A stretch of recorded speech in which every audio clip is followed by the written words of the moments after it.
वक्फ पर घमासान भाईजान का भड़काऊ बयान। जी हां, वक्फ कानून पर हंगामा थमने का नाम नहीं ले रहा। मुर्शिदाबाद चल रहा है। 24 परगना में हिंसा की आग धधक रही है। धूलियान में हिंदू परिवार डर के साए में जी रहा है, पलायन कर रहा है, लेकिन वक्फ कानून पर भड़काऊ बयानों के शोले रुक नहीं रहे हैं। देश को हिंसा की भट्टी में झोंकने के लिए नेताओं के बयान पेट्रोल का काम कर रहे हैं। कभी ममता बनर्जी तो कभी ओवैसी। अब सहारनपुर से लोकसभा सांसद इमरान मसूद ने वक्फ संशोधन कानून को लेकर जहर उगला है। हैदराबाद में वक्फ संशोधन अधिनियम के खिलाफ रैली के दौरान मसूद ने धमकी भरे अंदाज में कहा है कि जहां भी हमारी सरकारें हैं वहां यह बिल लागू नहीं होगा। जो करना है कर लो। अब हम सत्ता में आएंगे तो हम इस बिल को 1 घंटे में ठीक कर देंगे। ठीक कर देंगे। इन शब्दों के पीछे की मंशा और मानसिकता समझिए। यह वही मानसिकता है जिसकी मुनादी अकबरुद्दीन ओवैसी हैदराबाद से करते हैं। वैसे भी मसूद वही मानवीय हैं जिन्होंने 2014 में मोदी को बोटी बोटी करने की धमकी दी थी। अब फिर से 1 घंटे के अंदर यही बयान दे रहे हैं। यह बयान कोई कट्टरपंथी देता तो समझा जा सकता था, लेकिन जो शख्स संविधान को हाजिर नाजिर मानकर देश के संविधान की शपथ लिया हो, उसके बावजूद उसने ऐसा बयान दिया, हैरान करने वाला है।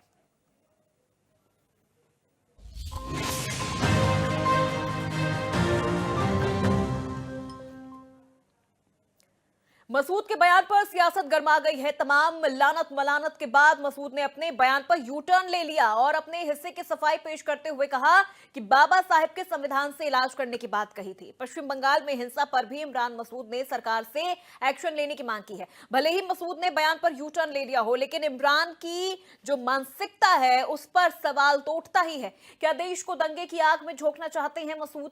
संसद से कानून की राह मसूद क्यों कर रहे गुमराह? वोट बैंक की बिसात, वक्फ कानून की बात। वक्फ कानून पर संग्राम, कब लगेगा विराम? कानून का विरोध कर कम बैक करना चाहती है क्या कांग्रेस? आज की बड़ी बहस में इन्हीं सवालों पर हम चर्चा करेंगे, लेकिन उससे पहले सुनिए सियासी प्रतिक्रियाएं। दुआ करिए कि हम लोग आ जाएं। समंदर में तूफान बहुत है और जब तूफान हो तो तूफान का सामना बड़ा जहाज करता है, कश्तियां नहीं कर पाती। इसलिए आपसे कहना चाहता हूं, ये किश्तियों की सवारी छोड़ करके जहाज की सवारी की तैयारी करिए। एक ही रास्ता है बस, और कोई रास्ता नहीं। और ये वादा आपसे करना चाहता हूं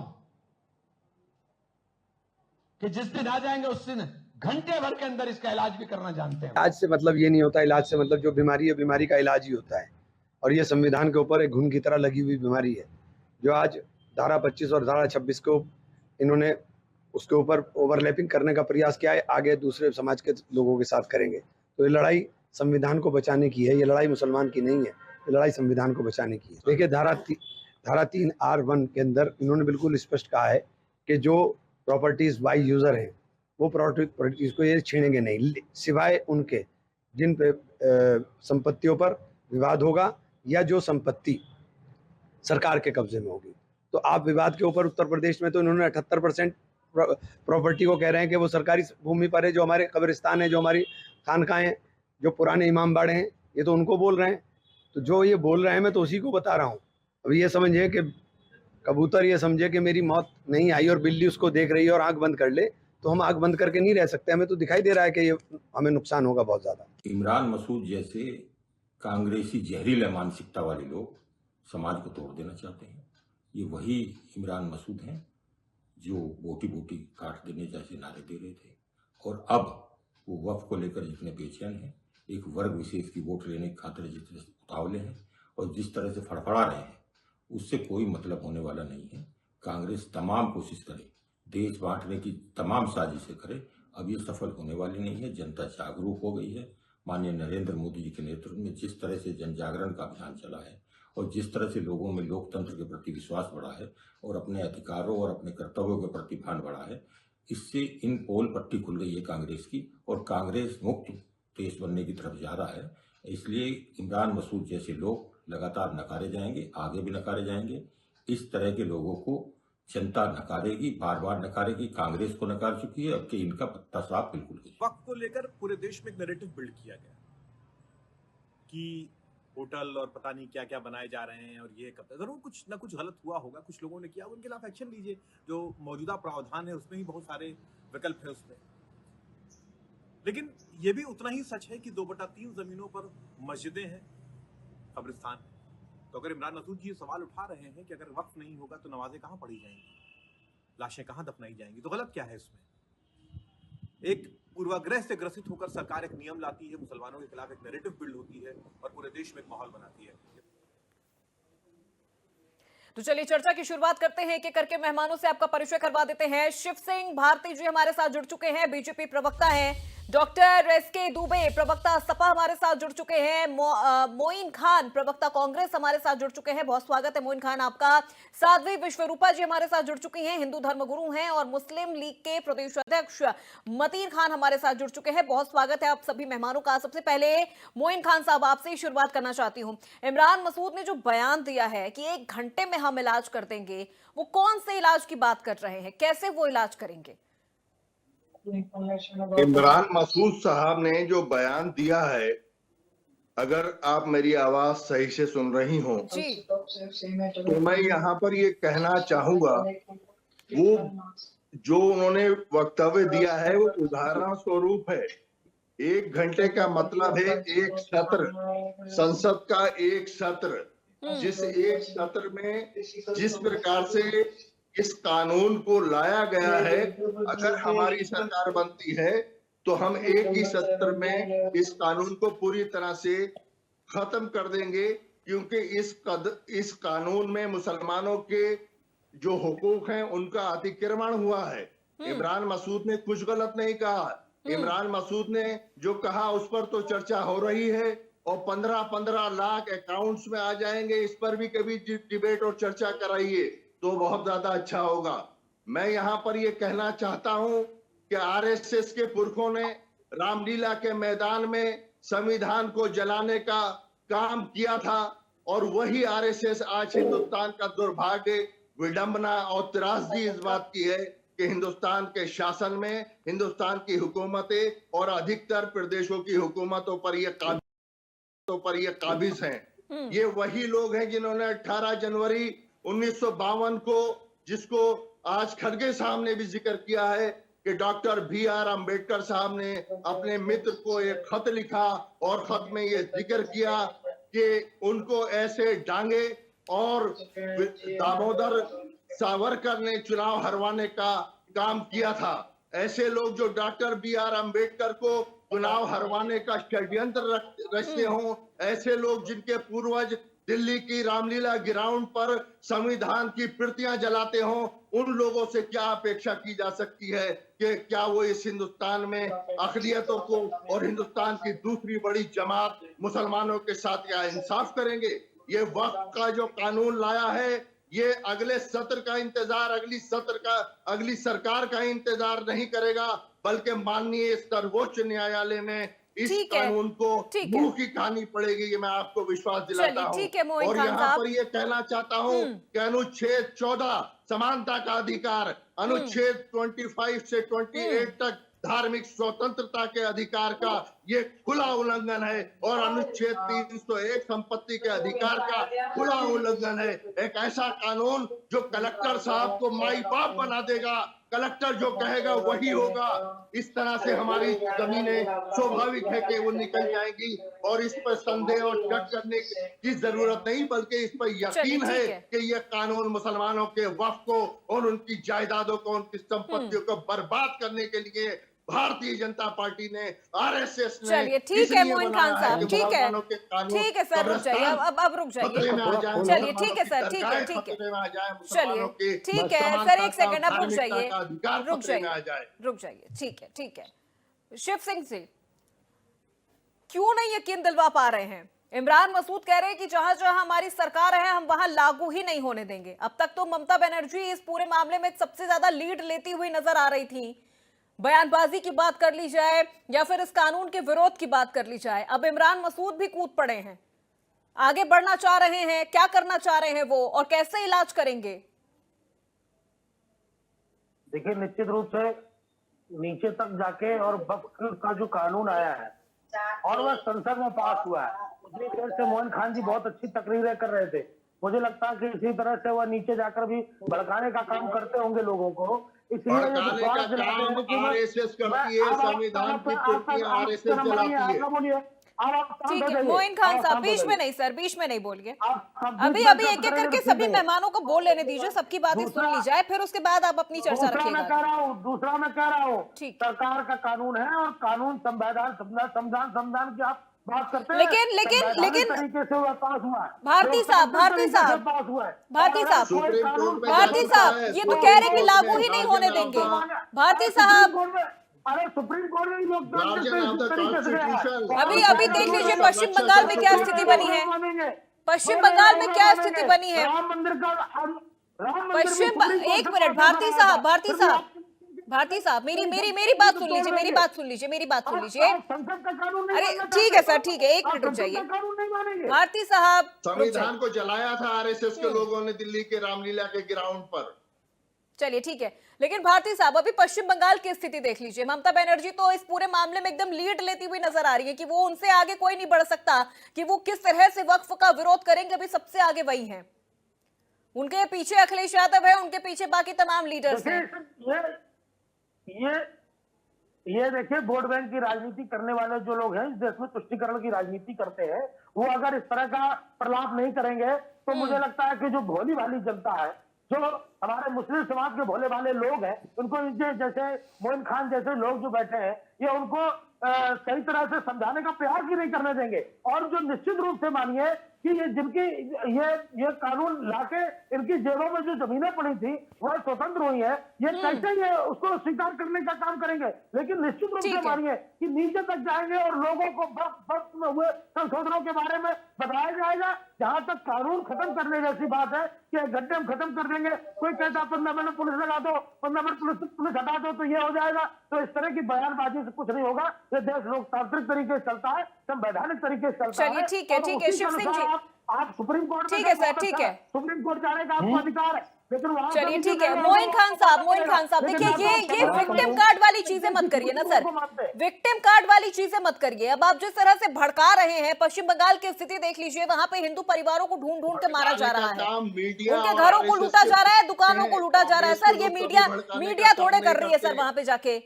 अब ठीक है, अब रुक जाइए एसके दुबे साहब, नहीं कहते।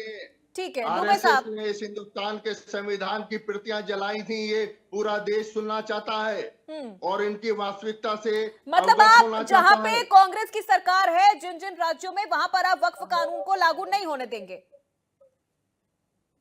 जैसा कि अभी इमरान मसूद भी कह रहे थे कि हमारी सरकार आ जाएगी तो हम हटा देंगे इसको, ममता बनर्जी कह रही है हम यहाँ लागू ही नहीं होने देंगे, मतलब नहीं लागू होने देंगे। 100% हटा देंगे क्योंकि ये हमारी धार्मिक स्वतंत्रता का जो अधिकार अनुच्छेद 25 से 28 तक दिया गया है, उसका वायलेशन है। ठीक है एसके दुबे साहब, जवाब दीजिए, क्या समाजवादी पार्टी भी यही सोच रखती है? अरे सर रुक जाइए, मोइन खान साहब, गवर्नमेंट योजना लाती है, ये भी बताए। मोइन साहब रुक जाइए, कितने हिंदुओं को लाना चाहते हैं ये भी बताए। आप हिंदू मुसलमान करके इस हिंदुस्तान को खंडित करना चाहते हैं। ये गांधी का हिंदुस्तान है, वल्लभ भाई पटेल। ठीक है सर, अब देखिए, अब आप ये विक्टिम कार्ड खेल रहे हैं, अब आप ये विक्टिम कार्ड खेल रहे हैं, ये नहीं चलता सर, ये नहीं चलता, ये विक्टिम कार्ड नहीं चलता सर। मोइन साहब, अरे सर मेरी भी बात तो सुन लीजिए, अरे सर सुन लीजिए, अरे ठीक है, अरे सर सिर्फ आप दोनों के साथ चर्चा नहीं कर रही हूँ, और भी हमारे साथ पैनलिस्ट है। चलिए ठीक है, रुक जाइए। मोइन साहब अगर आपको मेरी आवाज सुनाई दे रही तो प्लीज अब आप चुप हो जाइए।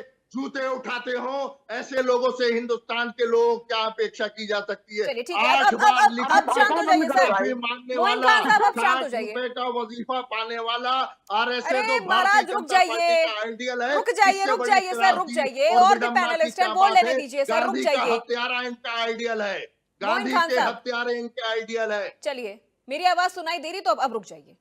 एसके दुबे साहब, सपा भी यही चाहती है, सपा की सरकार अगर आ गई उत्तर प्रदेश में तो वक्फ कानून हटा दिया जाएगा, लागू नहीं होने दिया जाएगा, क्योंकि चल तो सपा भी वही रही है ना जो कांग्रेस की रणनीति है, उन्हीं रणनीति पे एक साथ चल रहे हैं। नहीं, आपकी डिबेट का मुद्दा जो था वो मेरी समझ से जो बताया गया तो इमरान मसूद का स्टेटमेंट नहीं, वो तो कह रहे कि हम इलाज करेंगे, हम तो इलाज कर देंगे, कैसे कर देंगे? टॉपिक आपका वही था ना। जी जी, तो समाजवादी पार्टी हमेशा सर्वधर्म की बात करती है, सबको साथ लेके चलने की बात करती है। जहां हमारा मुद्दा केंद्र सरकार की जो नीतियां हैं उनसे हम अलग हैं, तो निश्चित तौर पर हम उन्हें अपने हिसाब से डील करेंगे। हम किसी को दूसरे को देख के डील नहीं करेंगे। लेकिन कभी कभी ऐसा हो जाता है, वो सांसद हैं, लोगों के प्रतिनिधित्व करते हैं, लेकिन आवेश में आके लोग ऐसे बयानबाजी कर जाते हैं। वो हैदराबाद का भी स्टेटमेंट है, कई ऐसे नेता हैं जो ऐसा कह जाते हैं, लेकिन कोई भी भड़काऊ भाषण किसी को नहीं देना चाहिए। ठीक है, वो अपने समुदाय में थे, उन्होंने कह दिया, लेकिन हर चीज का समाधान एक कानूनी तौर पे किया जाता है। हमारी जब सरकार आएगी तब हम उसको अपने हिसाब से करेंगे। आज जिनकी सरकारें हैं वो अपने हिसाब से करेंगी। केंद्र में अगर कभी हम आएंगे या हमारे इंडिया गठबंधन की सरकार बनेगी तब हम उस मामले को देखेंगे। आज लेकिन आज जो परिस्थितियां हैं वो अलग हैं। आज परिस्थितियां भारतीय जनता पार्टी के फेवर में है, तो ठीक है, उनके फेवर में वो जो कर रहे। संसद में बना हुआ कानून जब तक जो सरकार रहती है तब तक निश्चित तौर पर वो कानून बना ही रहेगा, उसको नहीं हटाया जा सकता है, इसमें कहीं कोई दो राय नहीं। लेकिन जब सरकारें बदलती हैं, ऐसा कई बार हुआ, तो संविधान में भी संशोधन होता रहता है। तो जब सरकार आएगी तो तब की बात है। लेकिन आज की परिस्थिति में तो यही है कि उन्होंने अपना काम किया है। अब जब हमारी सत्ता आएगी तो हम अपना काम करेंगे। चलिए ठीक है। साध्वी विश्वरूपा जी, इमरान मसूद के बयान को किस तरह से देखती हैं आप? वो इलाज करने की बात कर रहे हैं, क्या लग रहा है किस तरह से इलाज करेंगे? वो कौन सा इलाज होगा? जी, ये किसी प्रकार का इलाज नहीं कर सकते। अगर मैं और आप यहाँ कहने लग जाएं कि अभी देखना मुझे कोई ओहदा मिल जाता है और मैं तो 2000 के नोट शुरू कर दूंगी, तो ये एक ऐसी बात है। बट कुछ लोगों को टारगेट किया जाता है जिनको दिमागी रूप से टारगेट करते हैं कि वही लोग भड़क जाएंगे। अन्यथा आज के लोग समझ रहे हैं वक्फ बिल के जो वक्फ बोर्ड के जो फेवर में जो लोग हैं वो ज्यादातर मुस्लिम ही लोग हैं। वो समझते हैं कि उनके फायदे का ये है। और ऐसे एक बात सुनिए, ऐसे बयानों से कोई फर्क नहीं पड़ता। कुछ लोगों को टारगेट करते हैं और सिर्फ देश में अशांति का माहौल करने के लिए। इसी प्रकार हम ममता जी का एक बयान देखते हैं जिन्होंने कहा था कि हम अपने यहाँ सीए लागू नहीं होने देंगे। क्या हुआ उसका? ये तो सिर्फ राजनीतिक एक तरीका है लोगों के बीच में उन्हें उस ऊर्जा देने के लिए, जो नकारात्मक ऊर्जा उनके लिए पैदा करने के लिए एक सिर्फ छोटा सा एक फंडा मैं कहना चाहूंगी। बाकी एक बात कहना चाहूंगी, मेरे मोइन खान भाई जो यहाँ बैठे थे, बड़ा तेज मुझे लग रहा था वो डिबेट में ना बैठ के कहीं पे वो भाषण दे रहे हैं, बड़े सुंदर चिल्ला चिल्ला के बड़े अच्छे तरीके से कह रहे थे। परंतु मैं पूछना चाहूंगी, जो इमरान मसूद के आपने उस की 1 घंटे में को तो उन्होंने एक सत्र में कर दिया, जो 15 मिनट में पुलिस हटा दीजिए, उसको आप कैसे कहेंगे? उसको आप कैसे कहेंगे? ये बार बार हमारे जुलूसों पे हमारी जितनी भी शोभा यात्रा होती है वहां पत्थरबाजी, उसको आप कैसे कहेंगे? तो अगर ऐसी बात होती, संविधान पर आज बाबा साहब की जयंती है, आपने तो बहुत अच्छा उन्हें गिफ्ट दिया है, संविधान जलाया था आरएसएस। बिल्कुल बिल्कुल। आप सुनिए भाई, अगर नरसिंह राव सरकार ने 1991 में जो एक्ट लेकर आए थे पूजा स्थल, अगर 110 करोड़ हिंदू अगर खड़े हो जाते आप लोगों की तरह तो पूरी धरती हिल जाती। अगर आपको कुछ परेशानी है, आप संविधान को ही नहीं मान रहे हैं, तो ये आपको सोचने का विषय है। संविधान को जलाने वाले लोग हैं आप। हम तो संविधान को मानने वाले हैं, आप संविधान को जलाने वाले हैं। मसूद जैसे लोग सिर्फ आपको बरगला रहे हैं और आप सिर्फ अपने लिए खतरा पैदा कर रहे हैं। चर्चा इस बात की नहीं होना चाहिए आपको सीखना चाहिए क्या कहा क्या नहीं कहा। चर्चा ये होना चाहिए पूरे हिंदुस्तान में कल भी दलितों को कुओं से पानी नहीं पीने दिया जाता था, आज भी हिंदुस्तान में दलितों को कुओं से पानी नहीं पीने दिया जाता। उत्तर प्रदेश के हालात ये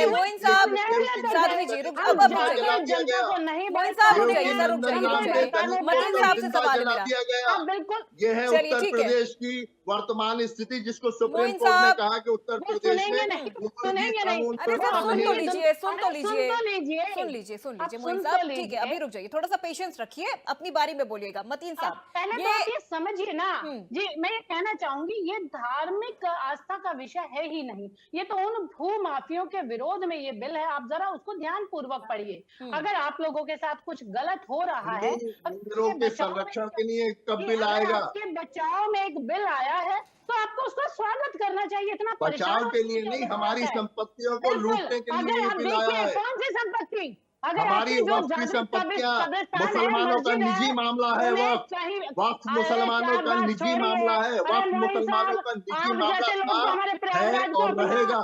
वक्फ में गैर मुस्लिम सदस्यों का आने का क्या औचित्य है? निजी मामला तो निजी कह के किसी भी संपत्ति पर आप अपना हक जता लेंगे तो फिर ये तो नहीं चलेगा ना सर। हमारी संपत्ति है, निजी मामला है, ये संपत्ति हमारी हो गई तो फिर हमने उंगली रख दी ये संपत्ति हमारी, ऐसे नहीं चलेगा सर। देश में है, संविधान को मानना पड़ेगा। अभी आप खुद कह रहे तो संविधान के हिसाब से चलिए, केंद्र का कंट्रोल रहेगा।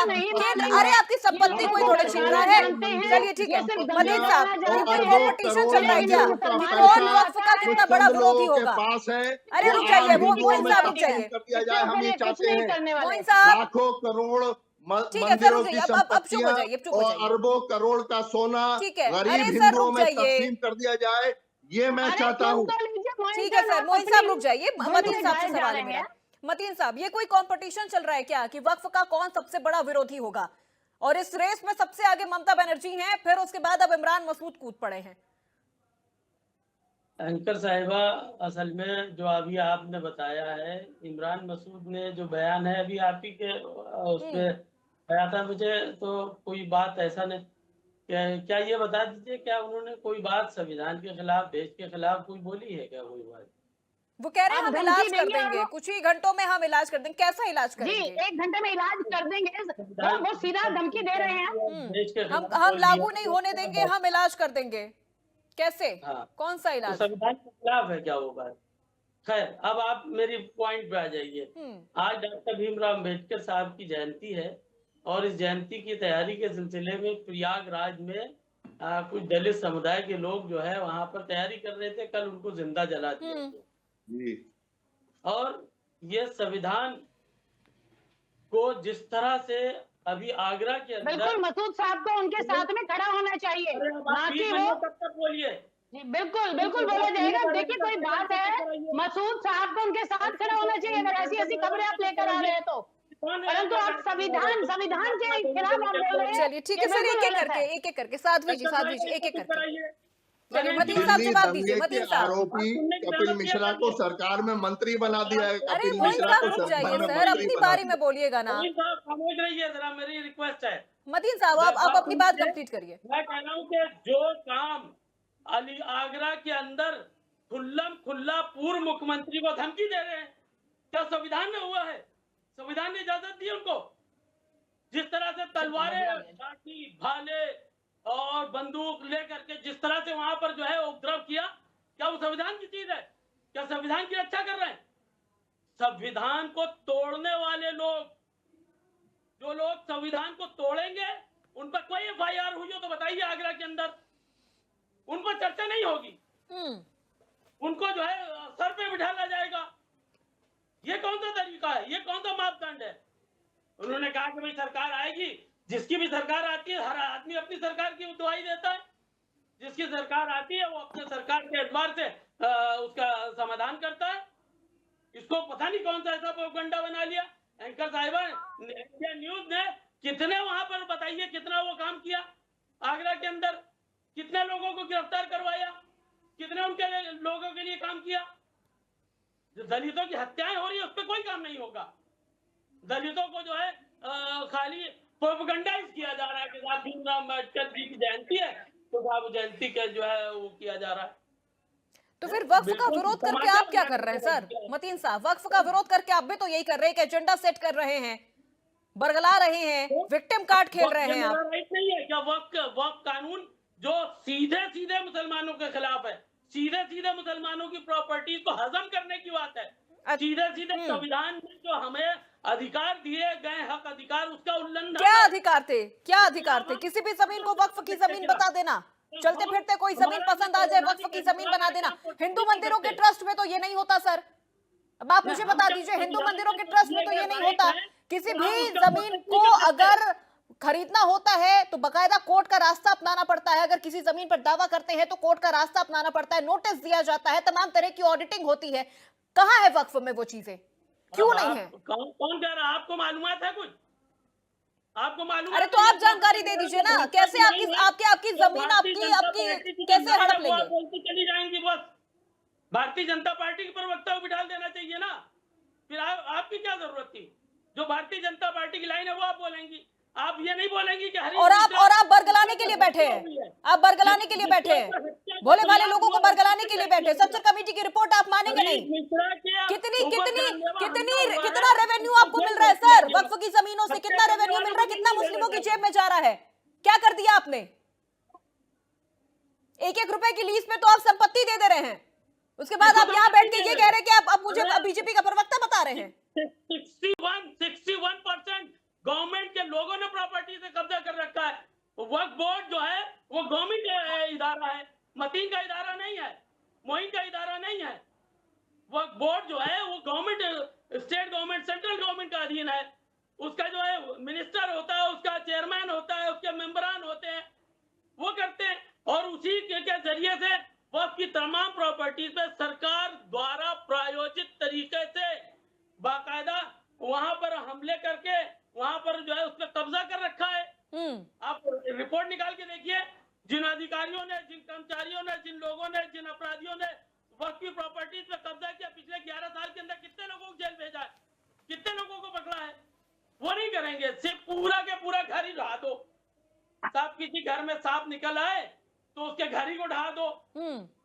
जो लोग संविधान का उल्लंघन कर रहे हैं, संविधान को चुनौती दे रहे हैं, उनको जो है साहब कुछ नहीं। जो लोग के ऊपर हमला किया जा रहा है, समाजवादी पार्टी के मिश्रा जी के ऊपर हमला किया गया, तो उनके जिन पे हमला हुआ उन्हीं को जेल भेज दिया। वाह, ये है साहब, ये है लॉ एंड ऑर्डर। जो भारतीय जनता पार्टी के कासगंज में जो भारतीय जनता पार्टी के लीडरान हैं, उनको वो लोग बलात्कार में सीधे शामिल हो रहे हैं। उनके लिए क्या कार्रवाई हो रही? उन पर डिबेट नहीं हो रही। महिला सम्मान के लिए नहीं काम हो रहा है, हत्याएं हो रही है। ठीक है शिव सिंह जी, क्यों नहीं कन्विंस कर पा रहे हैं आप? क्यों ऐसा अभी भी एक वर्ग को ऐसा क्यों लग रहा है कि उनकी संपत्तियों को छीन लिया जाएगा, उनकी संपत्तियों को हड़प लिया जाएगा? फिर क्यों नहीं आपकी पार्टी अभी तक कन्विंस कर पाई है लोगों को? वर्ग को नहीं लग रहा, मैं यहाँ पर देखिए करेक्शन करिए, वर्ग को नहीं लग रहा कि कुछ लोग जो ठेकेदार बने बैठे हैं इनको लग रहा है, इनको लग रहा है कि अगर हम इस तरह की बयानबाजी नहीं करेंगे तो हमारी दुकान चलने वाली नहीं है। ये अभी कितनी मतीन की कितनी सफाई से ये हो रहा, बलात्कार हो रहे, ये घटना हो गई, ये हो गई, वो हो गई, वहाँ तलवारें लहराई जा रही है, वहाँ ये हो गया, वहाँ हो गया, तलवारें। कह रहे मुस्लिमों के खिलाफ है ये कानून, ये इस कानून में संशोधन उनके खिलाफ है, उनकी संपत्ति को आप हड़प लेंगे। मुस्लिमों मैं आप देखिए वक्फ पर पहली बार इस देश में चर्चा हो रही है। आप राजभवन पर दावा कर देंगे, आप जहां कुंभ लगता है प्रयागराज में उस पर दावा कर देंगे तो निश्चित रूप से सवाल खड़े होंगे। और ये आप देखिए, आपकी दुकान पर ताले लगने वाले हैं, इसलिए आप परेशानी है, इसलिए परेशानी है। आप डीएम, आप जिलाधिकारी को कह दे रहे हैं कि जिलाधिकारी ये हो जाएगा वो। अरे जिलाधिकारी जिला चलाने वाला है, कितनी जमीनों को उसने हड़प दिया। आज भी हमें कोई शिकायत, हमारी जमीन को लेकर कोई शिकायत होती है, एक किसान को अगर 1 बीघा जमीन की भी शिकायत होती है तो डीएम के पास जाता है, उसका सवाल डीएम करता है। अगर डीएम को बैठा दिया जाएगा तो उसमें इनको क्या परेशानी है? आप क्या चाहते हैं कि मतीन खान बैठे, मोहम्मद हसन बैठे? जिलाधिकारी प्रशासनिक व्यवस्था के अंतर्गत अगर बैठेगा और अगर ऐसा कहीं कोई मामला आएगा तो निश्चित रूप से वह जो है उस पर कार्रवाई करेगा। आप सोचे कि हम जहां दावा कर दें, वहां जहां दावा कर दे, जिसके घर पर दावा कर देंगे वो जमीन हमारी हो जाएगी, उस पर कोई रेड नहीं डाल सकता, कोई उस पर कोई कोर्ट नहीं जा सकता। तो अगर इस तरह का कोई काला कानून बना है तो निश्चित रूप से मानिए अगर उसमें संशोधन किया गया है और जहां भी जमीन है, सरकार जब कह रही है कि जहाँ जहाँ जमीन है वहां पर उनके लिए मकान बनाए जाए, मुस्लिम समाज के लिए बनाए जाए। चलिए ठीक है, ठीक है। इमरान मसूद ने कहा कि ये इस्लाम पर हमला है, सरकार बनेगी तो ये कानून हम पलट के रख देंगे। मंच पे थे, माइक था हाथ में, बिना ब्रेक की गाड़ी की तरह बोले चले जा रहे थे। एक बार तो ऐसा भी वो बोल गए कि नरेंद्र मोदी को बोटी बोटी काट दूंगा। अब उनके इस बयानों को आप कितना सीरियसली लेंगे? मोइन साहब जवाब दीजिए। ऐसे ऐसे लोग हैं क्या पार्टी में? इस तरह की बयानबाजी करेंगे, फिर बरगलाएंगे, उसके बाद फिर आप यहाँ बैठ के उनकी तरफदारी करेंगे? अरे उनकी गलतियों का ठीकरा कितना सर पे आप लेके ढोते रहेंगे सर? उनकी तरफदारी किस वक्तव्य की जाए और किस वक्तव्य की नहीं की जाए, ये अलग विषय है।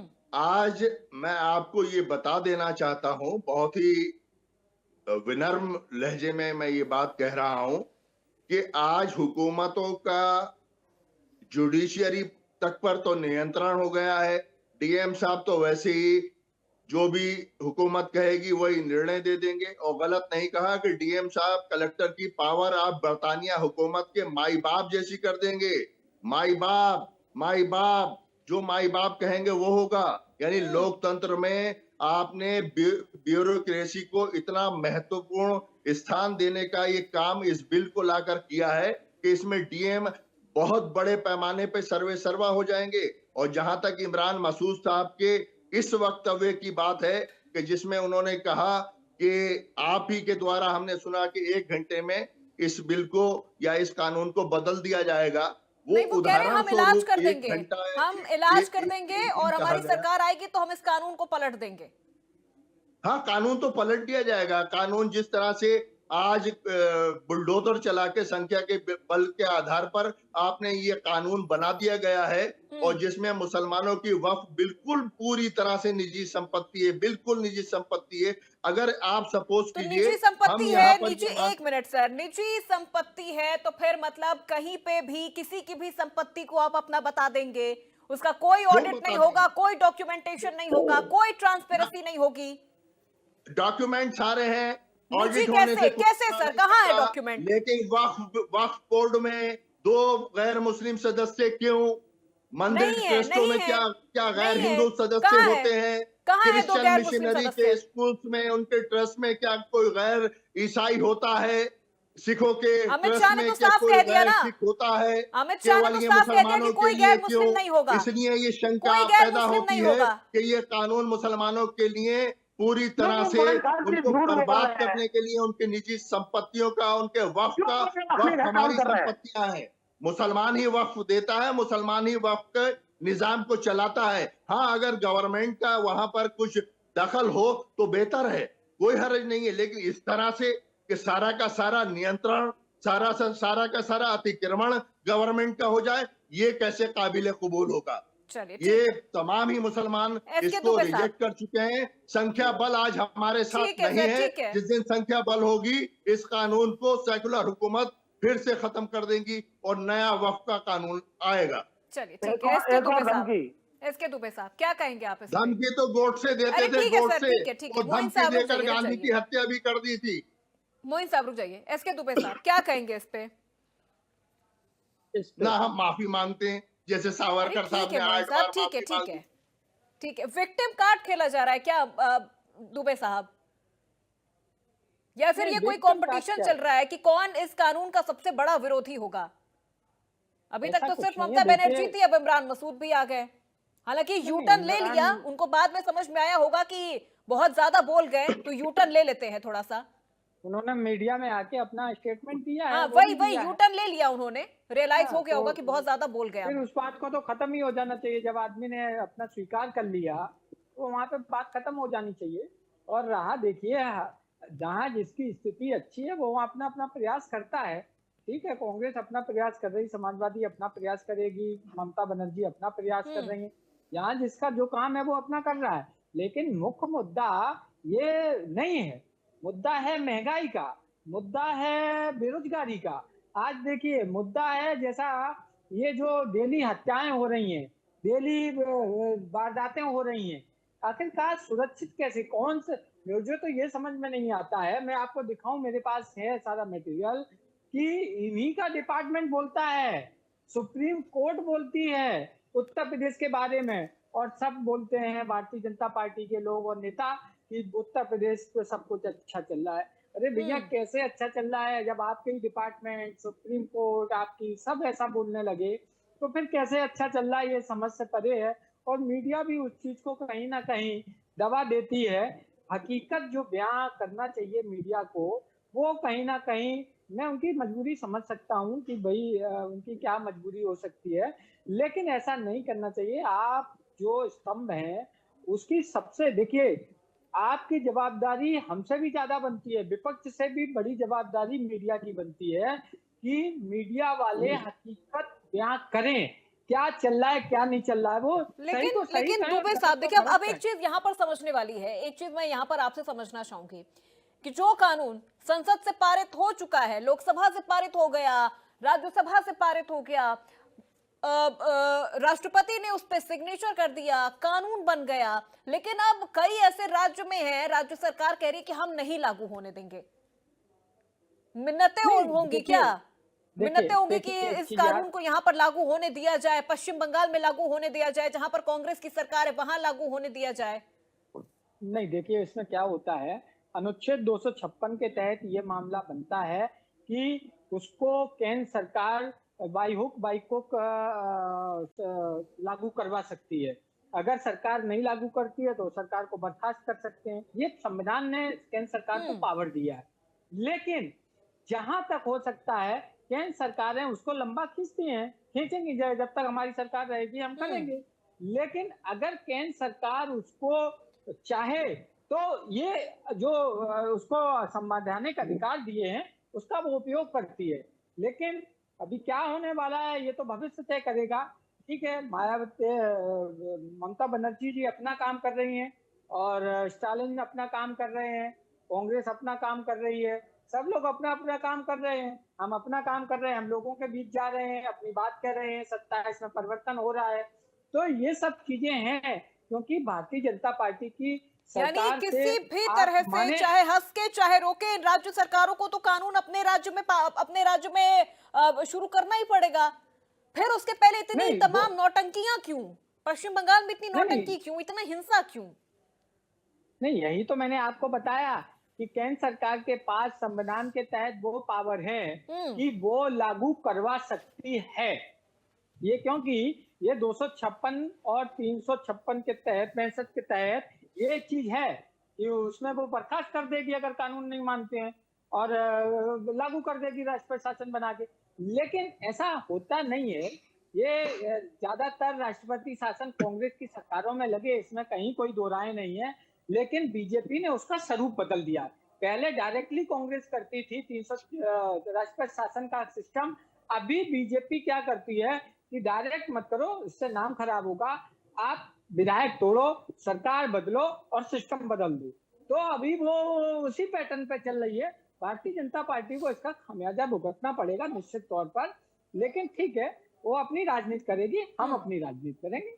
चलिए ठीक है। मतीन साहब, अभी एसके दुबे साहब कह रहे हैं कि अगर केंद्र सरकार चाहे तो बाय हुक बाय क्रुक ये कानून लागू करवा सकती है राज्य सरकारों में। फिर किसी की राज्य सरकार की दहलीज पे जाके कोई किसी तरह की चिरौरी करने की जरूरत नहीं पड़ेगी कि साहब आप हमारे इस कानून को लागू कर लीजिए। कानून लागू हो जाता है पूरे देश में, फिर क्या करेंगे आप? विरोध करेंगे। किस तरह से? आज तक विरोध करेंगे, कुर्बानी देंगे, क्या करेंगे? आज तक कुर्बानी नहीं कहे, मैं कह रहा हूं कि विरोध करेंगे। जो संविधान में जो राइट दिया हुआ है, भारत में रहने वाले हर भारतीय को एक संवैधानिक अधिकार है। वो अधिकार यह है कि आप सरकार की नीतियों के खिलाफ प्रदर्शन कर सकते हैं। किसानों ने प्रदर्शन किया, खून बहाया, 700 से ज्यादा किसान शहीद हुए और उनका वो खून रंग लाया। किसान कानून सरकार को वापस लेना पड़ा नहीं लेना पड़ा। हम वही रास्ता इख्तियार करेंगे। हम पीसफुल प्रोटेस्ट कर रहे हैं और पूरे हिंदुस्तान भर में प्रोटेस्ट हो रहे हैं। एक वहां नहीं, अभी 16 तारीख को कालीकट बीच पर जो है बहुत बड़ा इंडियन यूनियन मुस्लिम लीग के बैनर तले वहां प्रोटेस्ट हो रहा है। बहुत बड़ा प्रोटेस्ट, लाखों लोग वहां पे शरीक होंगे। इसी तरह से मैं एक बात कह रहा हूँ, एक संवैधानिक तरीका है जो विपक्ष अपना रहा है और जो पक्ष के लोग हैं वो गैर संवैधानिक तरीकों को सही साबित करने की कोशिश कर रहे हैं। मैंने कहा कि आगरा में कितने लोगों के खिलाफ FIR हुई। हमें नमाज पढ़ने का जो 10-15 मिनट का होता है तो वो डंडे मार करके, लात मार के उठाया जा रहा है। और जो लोग तलवार, लाठी, भाला सब कुछ ले करके और पूर्व मुख्यमंत्री को खुली धमकी दे रहे कि गोली मार देंगे, इस तरह के शब्दों का इस्तेमाल करते हुए, और उन लोगों को कोई कार्रवाई नहीं, उनकी कोई गिरफ्तारी नहीं, उन पर कोई जो है कानून नहीं नाफिज किया जा ऐसा बयान तो मसूद साहब ने भी दिया था, इमरान मसूद ने भी ऐसा बयान दिया था प्रधानमंत्री को लेके कि बोटी बोटी काट दूंगा। क्या कार्रवाई हो गई उनके खिलाफ? जो संविधान में राइट नहीं है, संविधान में ये राइट है, ये राइट है। वो जो पूर्व मुख्यमंत्री को कह रहे उन पे नहीं कह रहे, तो उन पे अधिकार नहीं है क्या? क्या और वो तो सत्ता में, वो तो प्रधानमंत्री को कह रहे जो है, पूर्व भी नहीं थे, हैं उनको कह रहे हैं, फिर ये कहाँ का राइट है? ये संविधान में कहाँ है? इमरान मसूद का मुकदमा चला नहीं चला, कैसी बात कर रही हैं एंकर साहिबा? मैं कह रहा हूं कि देखिए अभी बनारस का मामला, बनारस वाले मिश्रा जी, पंडित जी, जिन पर अटैक हुआ, हमला हुआ, और हमला करने वाले लोग के सरकार में हमला करने वाले लोग, जो लोग उनको सरकार का शेल्टर था, जिन पर हमला हुआ उन्हीं को जेल भेज।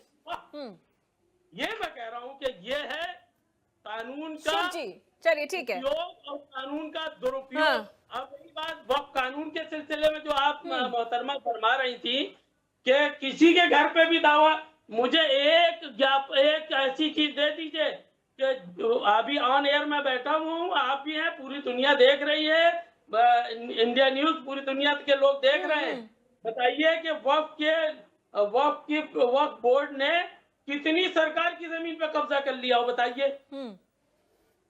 बताइए जो आप महाकुंभ जहाँ हुआ वो जमीन पे क्या ये दावा नहीं किया गया था कि ये जमीन वक्फ की है?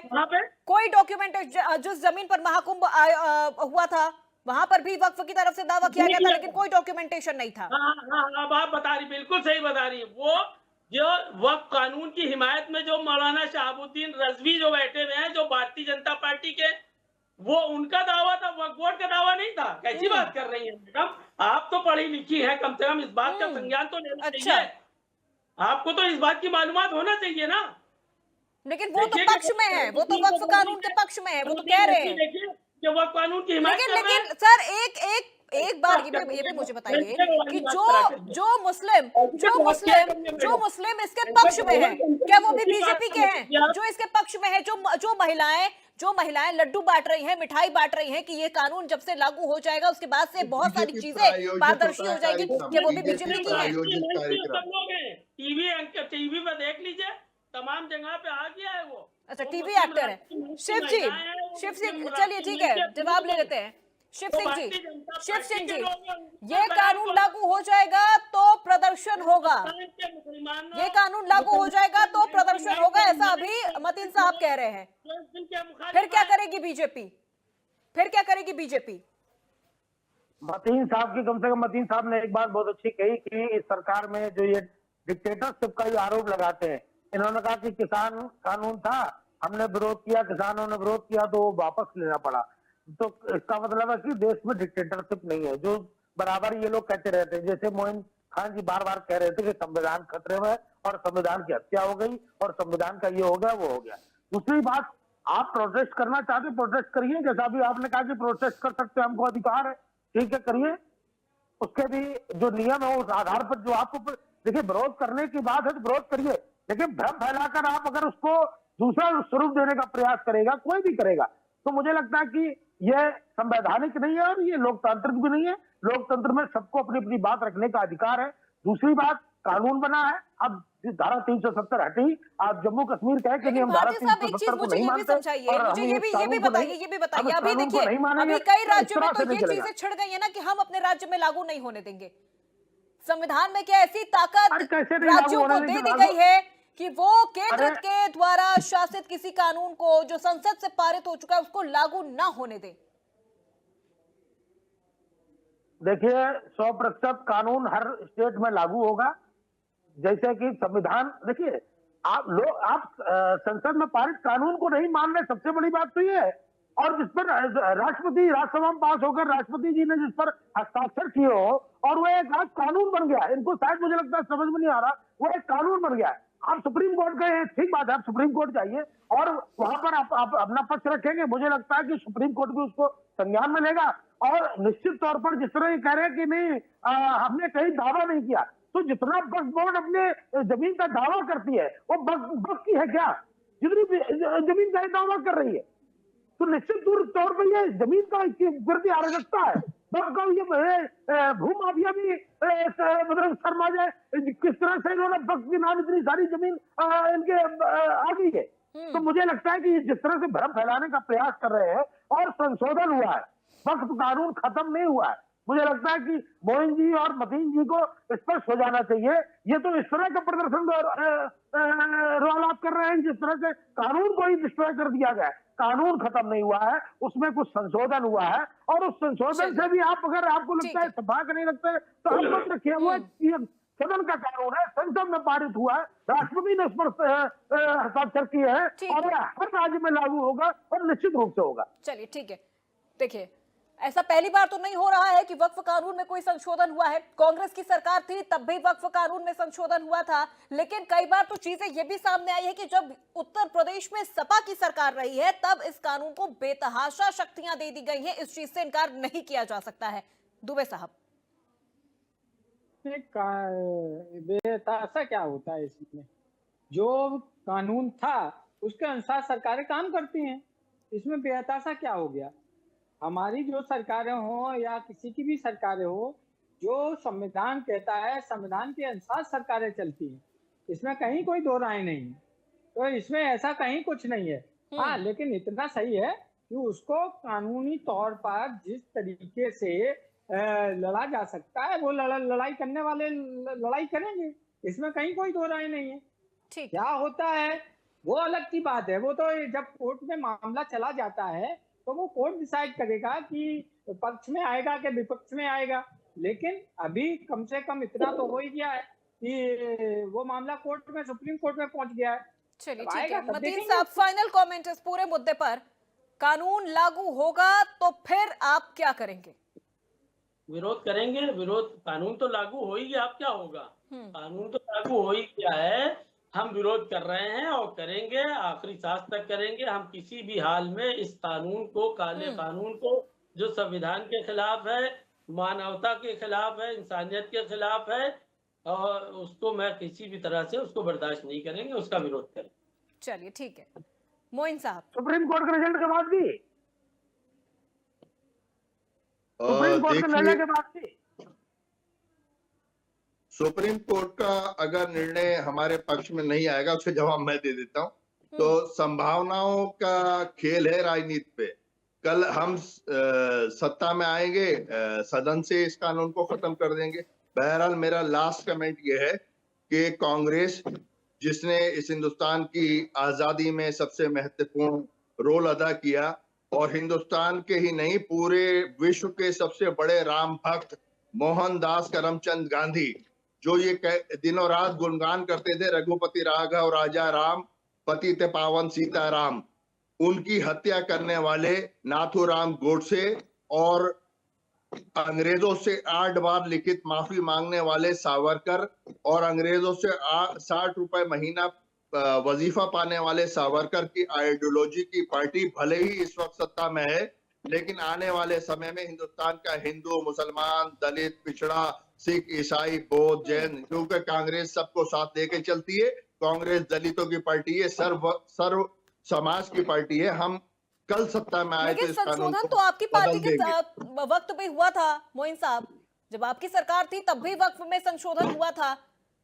तो संशोधन इस तरह से थोड़ी हुआ था कि मुसलमानों की जो निजी आस्थाएं थी और निजी संपत्तियां थी उनका अतिक्रमण थोड़ी हुआ था। संशोधन होना अच्छी बात है, अगर कोई अच्छा संशोधन हो तो उसका स्वागत करना चाहिए, लेकिन संशोधन के नाम पर अगर हमारा अतिक्रमण होगा तो हम संवैधानिक दायरे में रहकर उसका विरोध करेंगे और विरोध करने का स्वरूप जो है संवैधानिक रहेगा। आज हम सुप्रीम कोर्ट जा चुके हैं। माननीय सुप्रीम कोर्ट ने एक बार नहीं, सदन यानी लोकसभा और राज्यसभा और केशवानंद भारती का एक मिसाल ली जा सकती है कि दोनों सदनों से पास हो गया था, राष्ट्रपति की मोहर भी लग गई थी, लेकिन माननीय सर्वोच्च न्यायालय ने केशवानंद भारती को वहां पर राहत देकर ये साबित कर दिया था कि हम सबसे बड़े हैं, संविधान के संरक्षक हैं और संविधान के संरक्षक होने के नाते हमें सुप्रीम कोर्ट से पूरी उम्मीद है कि आर्टिकल 25 से लेकर 28 तक जो धार्मिक स्वतंत्रता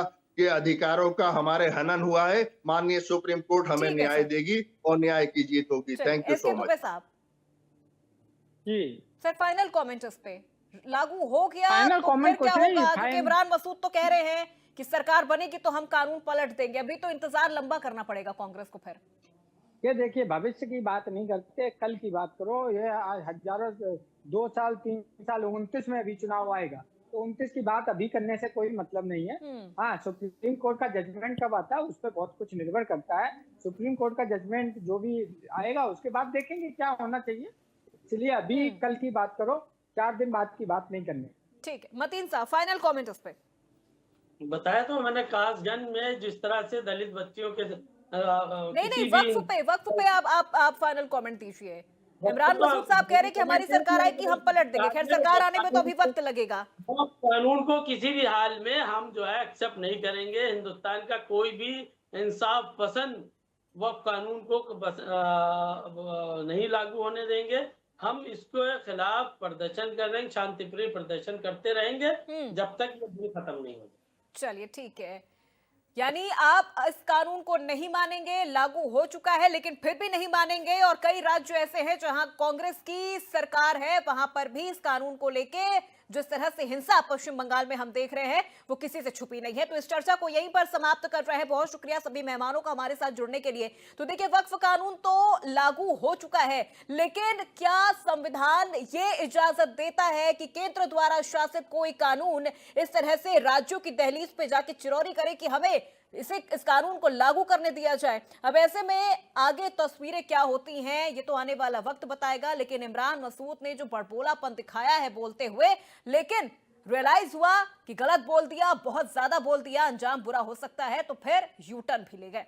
तो मेरे साथ आज बड़ी बहस में बस इतना ही। बाकी तमाम खबरों के लिए आप देखते रहिए इंडिया न्यूज उत्तर प्रदेश उत्तराखंड।